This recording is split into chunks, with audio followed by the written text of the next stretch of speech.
Kabayan, pakigawa naman ito. Sige po, sir. Yung kagaya ng gantong design. Okay pala, sir. Ginawa ko yun sa TikTok. Oo, kabayan, kasi pahama ka talaga. Bakit parang kasalanan ko, sir? Ano ka ba, joke lang? Okay pala, Kasi sir. nga, yung boyfriend ko, nanonood ng vlog mo, tapos nakita niya nga tong design na to, tapos may pera, gusto nga daw niya, sabi okay. niya, sana all daw. So, bibigyan mo rin siya ng 1,000, sir. Ay, Diyos ko, ano pa nga ba? So, gagayahin ko lang tong design, sir. Maglalagay lang ako ng orange at saka white na rosas. Tapos, lagyan natin ng gypso. Then, sprayan na natin, sir. And tapos na, sir. Oh.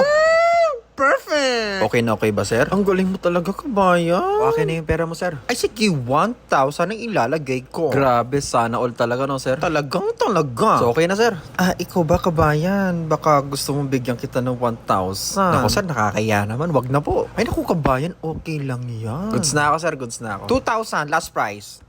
Janjaranan! Shoutout! Maraming salamat sa mga nag-share ng recent video ko. At kung gusto mo mapasama sa shoutout, i-share mo na ang video na ito. and for more nakakatuwa at nakaka-good vibes sa videos, please like, comment, and follow my Facebook page. Kita kits!